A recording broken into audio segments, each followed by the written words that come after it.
Véronique Sanson a formé un couple tumultueux avec Stephen Stills, l'homme pour lequel elle a brutalement quitté Michel Berger.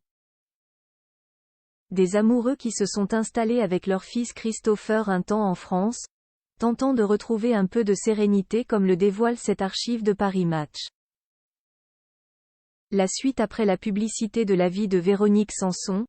On connaît les innombrables chansons entêtantes, sa voix si puissante mais également le couple mythique qu'elle a formé avec Michel Berger, artiste de légende.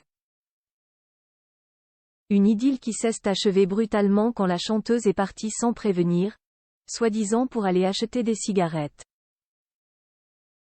En vérité, en ce mois de février 1973, elle est allée rejoindre un homme aux États-Unis, Stephen Stills, auteur-compositeur-interprète, multi-instrumentiste.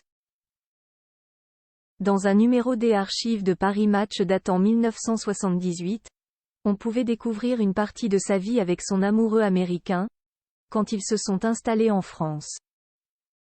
La maison est biscornue, les champs s'étendent loin, les foins sentent bon. C'est à Orgeval, une vieille maison qui se prétend Napoléon III et semble sortie des hauts de Hurlevent, écrit Paris Match en 1978.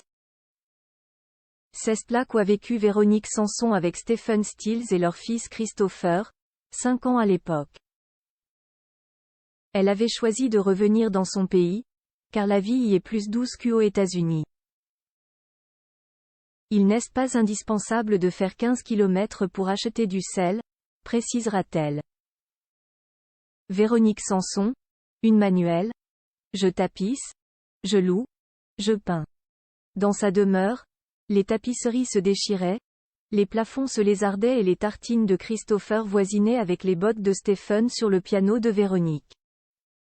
Elle admettait ne pas être une vraie ménagère, mais j'aime l'idée de posséder un toit. Alors je tapisse, je loue, je peins. Je suis une manuelle. Un couple uni, ou plutôt réuni, là des séparations géographiques, faisant coïncider ses tournées et voulant collaborer sur des disques. Elle était très amoureuse lors de cet entretien et espérait rester aussi soudée, quoi qu'il arrive, pour leur garçon, à la fois sensible et débrouillard.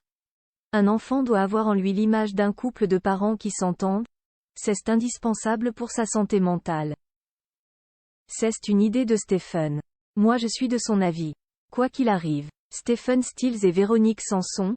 Un divorce douloureux 2 ans plus tard. C'est le divorce qui arrive.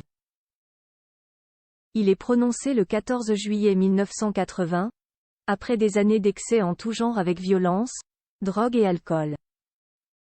Suivent des années difficiles de procédure pour obtenir la garde exclusive de son enfant Christopher.